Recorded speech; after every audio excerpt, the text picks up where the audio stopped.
Introduced back in 2024 via the Monster Hunter Wilds open beta, players quickly realized that Chatacabra wasn't as much of a threat as the natives originally let on, and took to testing their favorite weapons on it en masse.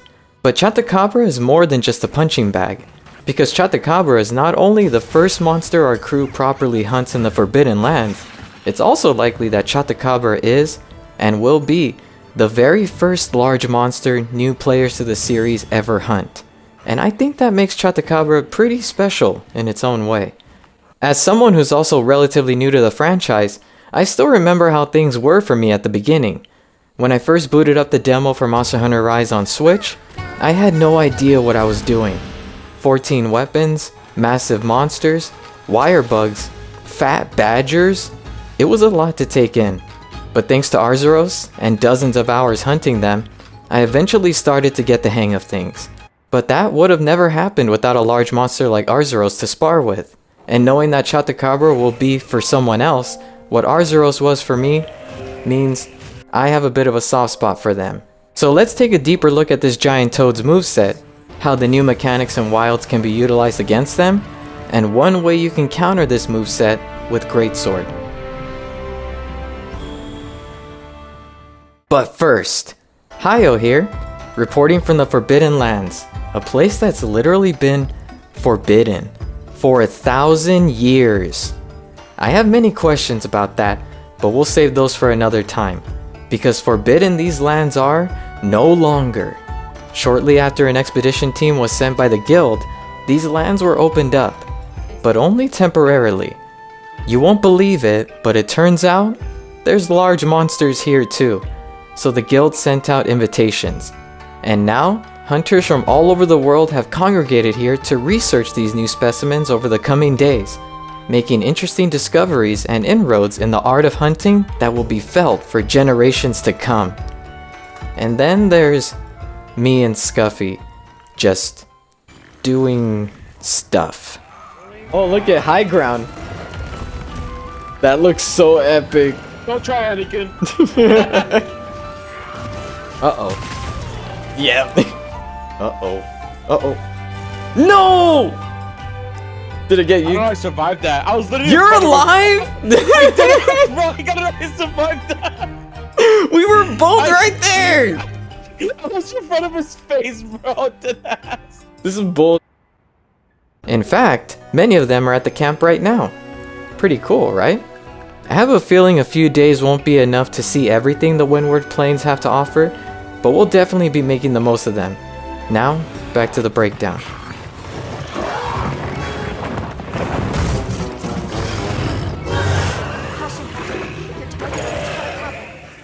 As I alluded to before, Chatacabra likely isn't, and won't be, the toughest challenge any hunter will face on their journey.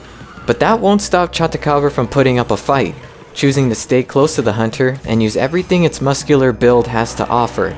And because its moveset is limited, and relatively easy to master, it makes for a great monster to train against, especially for seasoned hunters. But why seasoned hunters? Because upon our arrival to the Forbidden Lands, we were greeted by a sage hunter, bearing new techniques that they wasted no time teaching to us. And for hunters that have gone on hundreds of hunts with their weapon of choice, change can be difficult and hard to grasp. But the sage hunter was confident that these new techniques would become indispensable tools in our arsenal. And they were right. Focusing, offsetting, and power guarding can change things up dramatically. And as new techniques, it can take time to master them, which I definitely didn't. But I'll try to incorporate what little I know about these techniques in our analysis of Chatacabra, which begins now, with the set of moves inspired by Chatacabra's most unique feature, its massive tongue. Let's start with Lick Attack. I was originally going to call this attack Tongue Punch, but I decided against it. It's a weak attack that'll cause the hunter to flinch a little bit, but since most of our attacks have a small amount of armor baked into them, which I'll call light armor, the best defense against Lick Attack is a strong offense. So a good course of action is to just keep attacking through it. The same goes for the next attack, Sloppy Sweep. Chatacabra will take its tongue and drag it along the ground across its body. It doesn't have a very far reach, and is another weak attack, so powering through it with the combo is just fine. But because of the new techniques we've learned here at the Forbidden Lands, we have other options for responding to attacks now. And as a greatsword main, I was able to test out those other options, known as power guarding and offsetting, which can be used against weak attacks like this one. So the big question is, which do you use? And the answer is it depends. Because there are different benefits provided by successfully pulling off either of these techniques. Benefits that play into an age-old system known as risk and reward. Now, risk isn't much of a factor when talking about weak attacks, but when it comes to strong attacks, very strong attacks, and extinction level attacks, things get much more interesting and much more complicated. Because now it's not just a matter of whether we should block, dodge, or super armor through an attack, but also if we should power guard or offset instead. Power guarding is the safer of the two, and it yields better rewards than a normal guard, such as reducing chip damage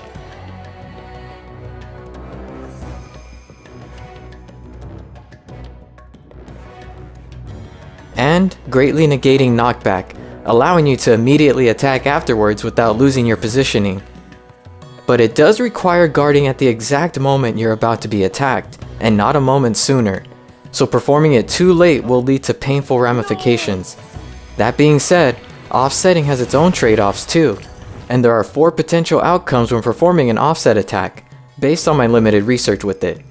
1. The timing is incorrect and it acts as a normal attack. 2.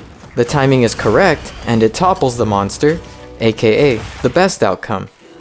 3. The timing is correct, but the attack is too strong to offset, resulting in the hunter being simultaneously staggered and damaged in the process. And 4. The timing is correct, but it doesn't topple the monster.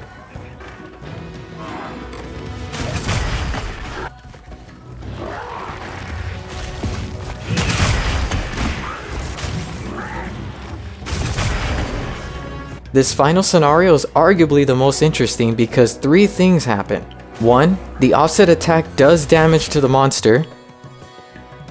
2. The offset attack is given super armor, maybe even hyper armor, but I can't confirm that just yet. And 3. The hunter takes damage from the attack they've just offsetted since they only received armor and not iframes. These various possibilities should make offsetting fun since no one single outcome is guaranteed, making each offset attempt a gamble. And gambling's fun. In moderation. But again, my testing with these new techniques was limited, so the finer details will likely be proven wrong. But one thing is certain, offsetting and perfect guarding are fun.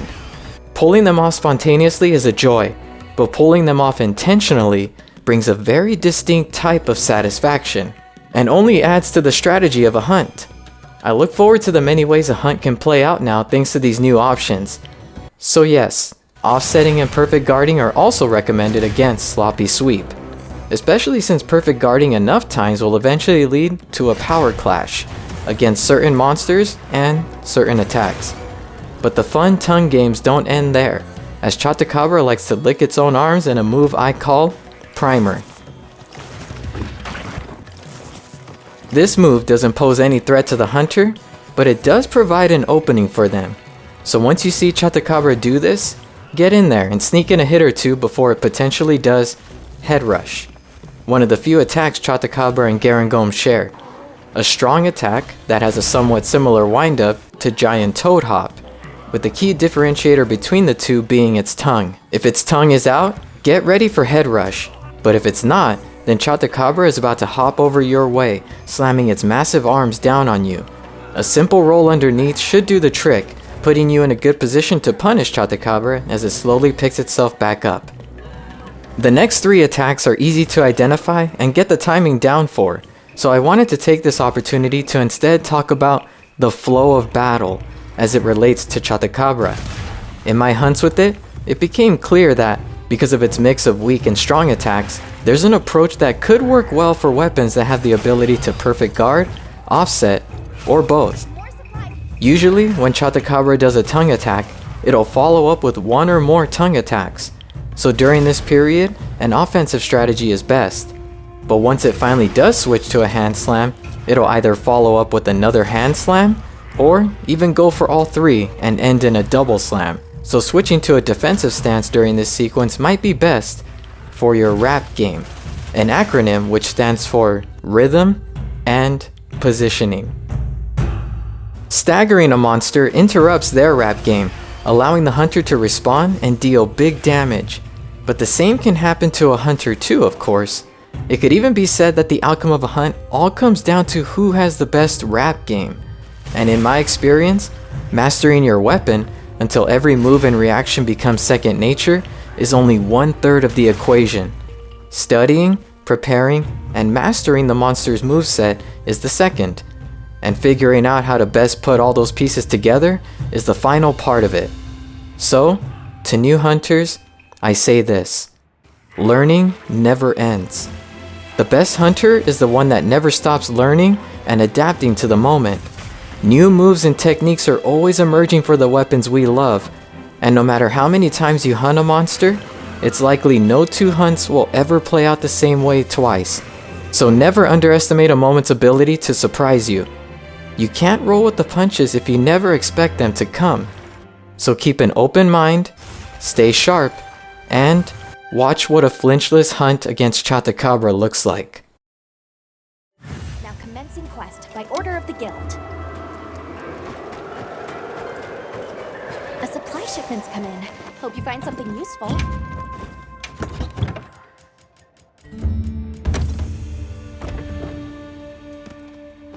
Just give me the word if you decide you want your Palico's help.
I've set a trap.